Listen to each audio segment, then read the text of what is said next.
ये कि हम ये कि वेरिएबल में पहले वो कराते थे। अच्छा एक और चीज़ रह गई है। हाँ लोड ये भी है from it is not done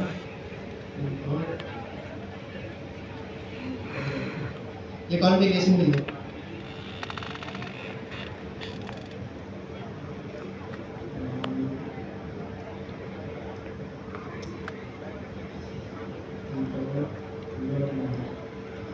ठीक है।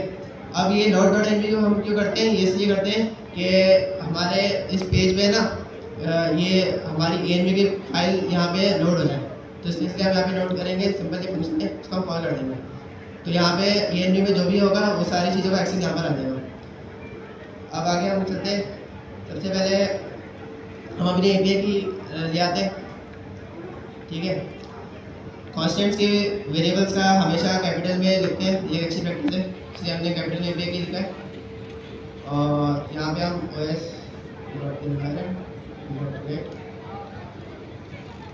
और यहाँ पे जो हमारे ENV का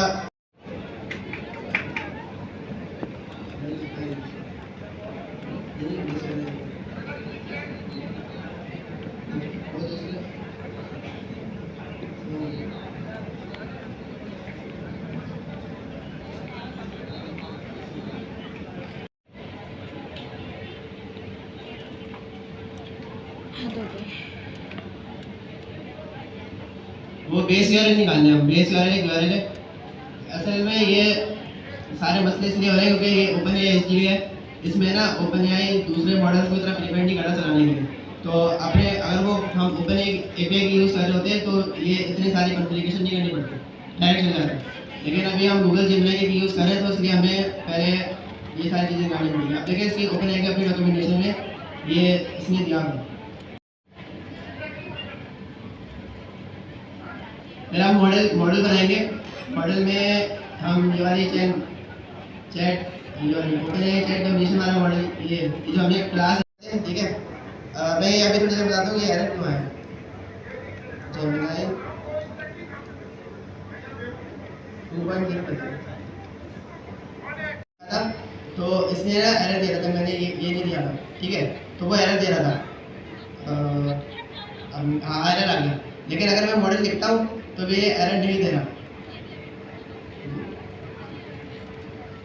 अगर हम इस पर कंट्रोल दबा के दबाए जाएंगे ना तो इसमें ये देखें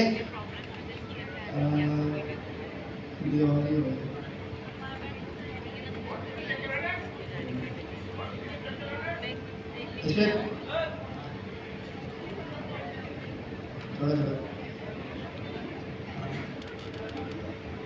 अच्छा किसी चीज हमने मॉडल दे दिया, हमने ऊपर एक लाइन दे दिया। अब हम यहाँ पे कॉन्फ़िगरेशन बनाना है। ठीक है। और कॉन्फ़िगरेशन की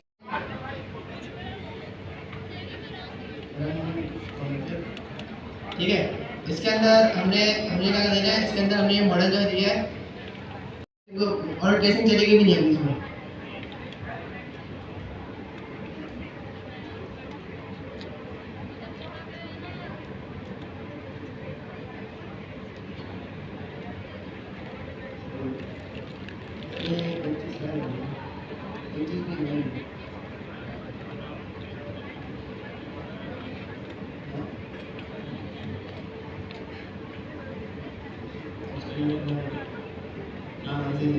यहाँ पे मॉडल है तो वहाँ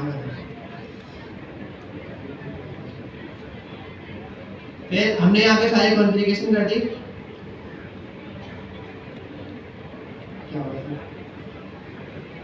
हम यहाँ पे ना इसको चलाने जा रहे हैं। रनर एक क्लास है, उसमें एक मेथड है डॉट रन का, उससे हम इसको चलाएंगे। उसमें पहला शुरू के 2 आर्गुमेंट होते हैं, पोजीशन आर्गुमेंट, उसमें एजेंट आता है और इंस्ट्रक्शन आता है। उसके बाद वाले में हमें की वैल्यू डाल के देने पड़ते हैं जितनी भी आर्गुमेंट्स हैं।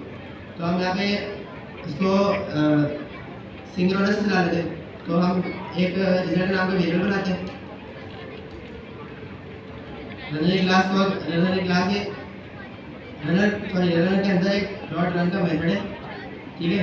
इसको मैंने कॉल किया। इसके अंदर 2 पोजीशन आर्गुमेंट है। पहला है एजेंट का, मैं यहाँ पे अच्छा एजेंट रह गया हमारा, पहले मैं एजेंट बना लेता हूँ।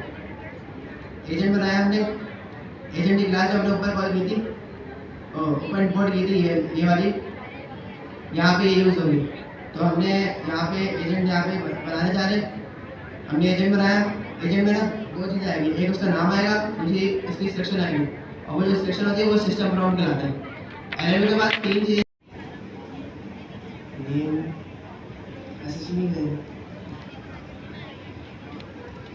और दूसरी इसकी इंस्ट्रक्शन है। ये जो इंस्ट्रक्शन है ये सिस्टम प्राउंड कहलाता है कि मतलब हम एजेंट को बता रहे हैं कि भाई तुम असल में तुम हो क्या। तो हमें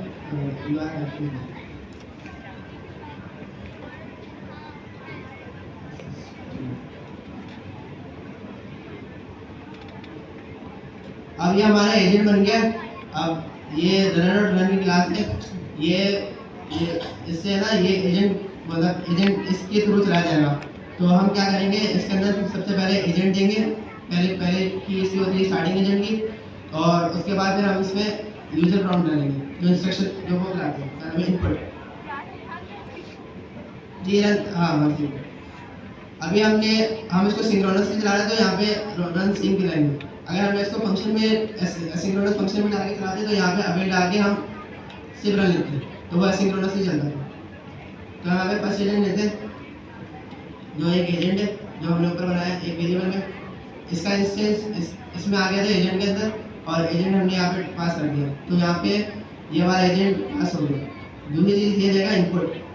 इनपुट जो देगा वो डायरेक्टली दे दो। क्या पूछना है?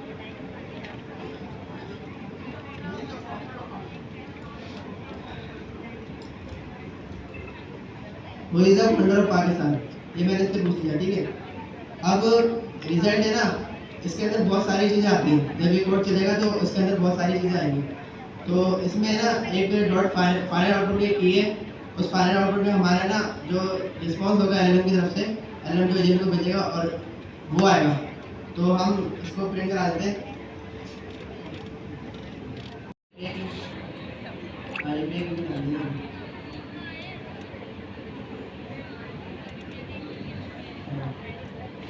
मैं भी एक ही डालता हूँ।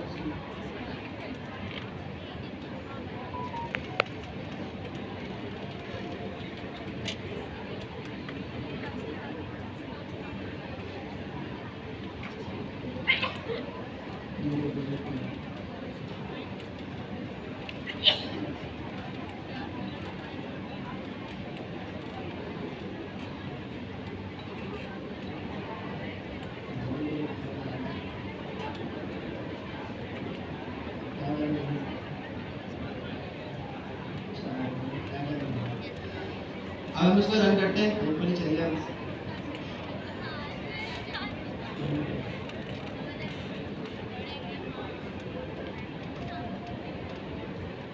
वो टाइप एरर दे रहा है, तो वो अब नॉर्मली हम प्रोजेक्ट चलाते हैं, हम उसमें क्या करते हैं, पाइथन और उसका आगे फाइल का नाम लिखते हैं। लेकिन न्यूबी के अंदर हम वो नहीं पढ़ेंगे, यहाँ पे जाके वो पढ़ते हैं।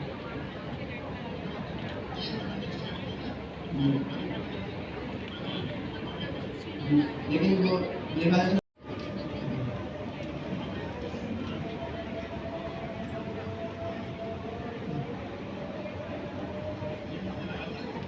जी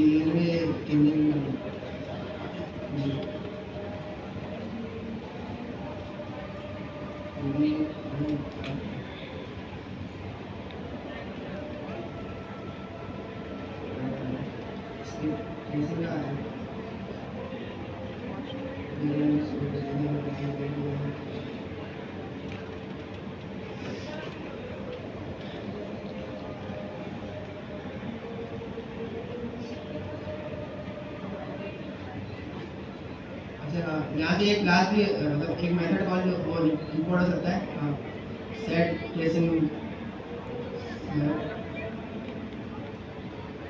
सेट इज डिसेबल, हम इसको भी कॉल कर सकते हैं।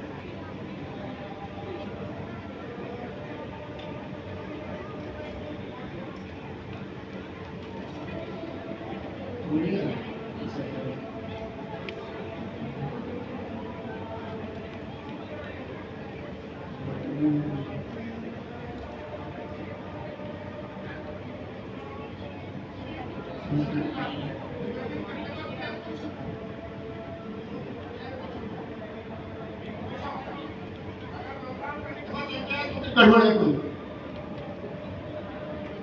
तो प्रोग्राम चलता है आधे घंटे बाद या बाद के बाद 2 दिन बाद।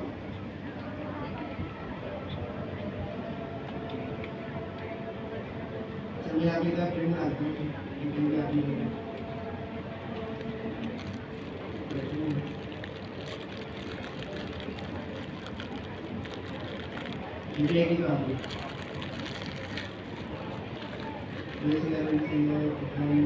जो सीक्रेट्स है मतलब जो जेमिनी की है वो हमने वो उसमें स्टोर करी।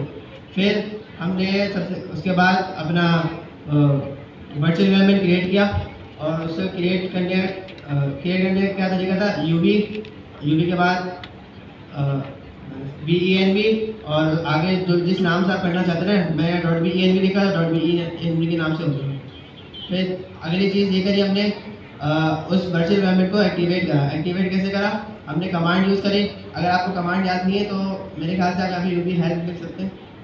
यहाँ पे कुछ तरीका था जहाँ पे कमांड लिखा जाती थी, तो कमांड वैसे आसान सी थी।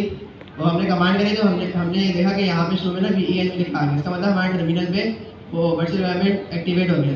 जब वर्चुअल एनवायरनमेंट हमारे टर्मिनल पे एक्टिवेट हो गया, उसके बाद फिर हमने इसी टर्मिनल से हमारे पैकेजेस इंस्टॉल करें इसी वर्चुअल एनवायरनमेंट के अंदर। अब वर्चुअल एनवायरनमेंट हमने बनाया इसलिए कि हम जो भी हम पैकेज इंस्टॉल करने जा रहे हैं वो हमारा इसी वर्चुअल एनवायरनमेंट में यहाँ पे एक एनवायरनमेंट बन गया अपना, उसके अंदर ही वो सारे पैकेजेस इंस्टॉल हो गए। ठीक है, फिर जब पैकेज इंस्टॉल हो गए फिर हमने अपना कोड करना शुरू किया। कोड में सबसे पहले हमने एजेंट्स, ये एजेंट्स क्या है, ये जो हमने पैकेज इंस्टॉल किया है ऊपर ये एजेंट का, ये वहाँ से आ रहा है। ठीक है, वहाँ से हमने 3-4 चीज़ें इंपोर्ट कराई। पहला एजेंट, ठीक है, जो हमारा नाम में एक एजेंट होगा, और ऐसे कंपनी आई ये हमने इंपोर्ट कराया, इससे हमने अपना क्लाइंट बनाया। सही है। दूसरा रनर, और रनर से हमारा एजेंट को चलाने के लिए रनर चाहिए होता है। एजेंट रनर ये होता है जो एजेंट को रन करता है। फिर अगली चीज़ OpenAI चैट कंपटीशन मॉडल। ठीक है, ये हमने अपना मॉडल क्रिएट करने के लिए किया। और सेट ट्रेसिंग डिसेबल, ट्रेसिंग को डिसेबल करने के लिए अगर हम OpenAI के API की यूज़ करते हैं तो हमें इतनी सारी चीज़ें करने की ज़रूरत नहीं पड़ती। वो मतलब वो खुद चाहता है कि भाई यहाँ पे जो लोग हैं वो मेरे API की को यूज़ करें rather than कोई थर्ड पार्टी यूज़ करें। तो इसलिए उन्होंने मतलब तरीका तो दिया है कि भाई कर सकते हैं, लेकिन OpenAI में डायरेक्ट चल जाएगा, मतलब ज़्यादा कुछ करने की ज़रूरत नहीं है। लेकिन अगर कोई आप सस्ता वाले दूसरा वो यूज़ कर रहे हैं तो फिर आपको ये सारी चीज़ें इंपोर्ट करनी पड़ेगी। सही है। फिर हमने OS मॉडल इंपोर्ट किया। OS मॉडल हमने इसलिए इंपोर्ट किया क्योंकि हमने यहाँ पे अपनी API की को चलाना था, मतलब API की को लोड करना, वो करना था, गेट करना था। उससे पहले हमने यहाँ पे agent.run, ठीक है, एजेंट्स के अंदर एक रन का फोल्डर होगा, उसके अंदर फाइल होगी रन कॉन्फ़िग, एक वो होगा। यार हमें एक और क्लास थी वो हमने इंपोर्ट कराई। फिर हमने .env से load.env को इंपोर्ट कराया। सही है। अब इसकी ज़रूरत क्यों पड़ी? अच्छा, ये जो load.env का पार्ट है ना, ये OpenAI HDK से रिलेटेड नहीं है, ये हमारा पाइथन से रिलेटेड है।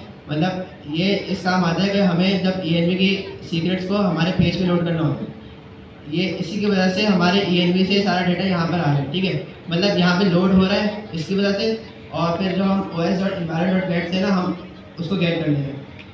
फिर यहाँ पे हमने ये लोड कराया, इससे क्या हुआ कि भाई ये यहाँ पे लोड हो गया। और सेट ट्रेसिंग डिसेबल को हमने डिसेबल ट्रू से किया कि भाई यहाँ पे हम जेमिनी API का यूज़ कर रहे हैं, OpenAI के क्लाइंट यूज़ नहीं कर रहे, तो हमें यहाँ पे इसको डिसेबल करना पड़ेगा।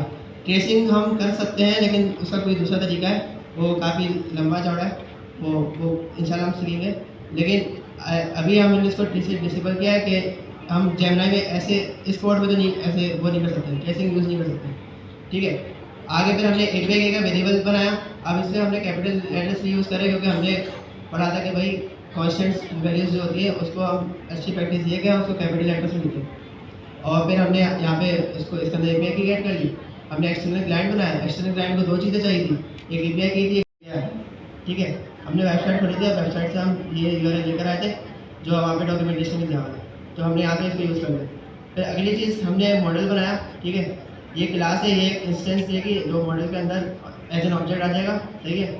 और यहाँ पे 2 कीज़ हमने दी, एक मॉडल में हमने जेमिनी का कौन सा वर्जन यूज़ कर रहे हैं हमने वो बताया, और जो हमने ऊपर क्लाइंट बनाया हुआ था वो क्लाइंट हमने यहाँ पे OpenAI क्लाइंट में दिया, मतलब OpenAI क्लाइंट को हमने रिप्लेस कर दिया किससे, हमारे एक्सटर्नल क्लाइंट से।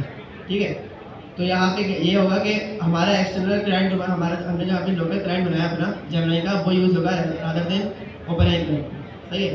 फिर अगली हमने कॉन्फ़िगरेशन गई, उस पर रन कॉन्फ़िग की क्लास कॉल करी, उसमें जो मॉडल था हमने ये वाला दे दिया और जो क्लाइंट बना था वही पास कर दिया।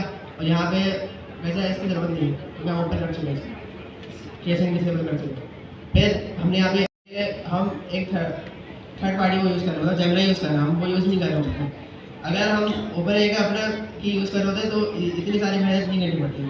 क्या किया है, एक एजेंट बनाया, एजेंट में ना दो चीज़ें डाली हैं, एक नाम होता है उसका, कोई नाम क्या है, दूसरा इंस्ट्रक्शन। ये जो इंस्ट्रक्शन होती है ये सिस्टम इंस्ट्रक्शन कहलाती है, ठीक है। मतलब एजेंट को बता रहा होता है कि भाई तुम्हारा रोल क्या है, तुम हो क्या सकते। तो फिर इसके अंदर है, इस फंक्शन के अंदर दो चीज़ें दी, एक नेम और ये दूसरा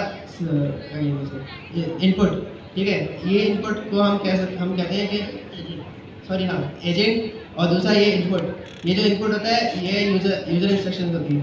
अच्छा, इसमें एक चीज़ ये भी है गौर करने की, ये जो क्लास है ना, इसमें एजेंट और ये इनपुट जो है ये दोनों हम हमेशा स्टार्टिंग में लिखेंगे, ठीक है। और उसके बाद जो जितनी भी कीज़ होगी उसको हम की वैल्यूज पेयर में लिखेंगे, ठीक है।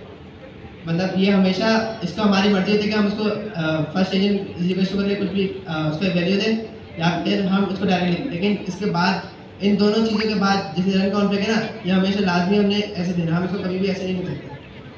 हाँ, कीवर्ड आर्गुमेंट, मतलब हम इसको कभी भी डायरेक्ट कॉन्फ़िग नहीं लिख सकता, हमें इसको एरर देगा। इसके बाद वाले सारे कीवर्ड आर्गुमेंट।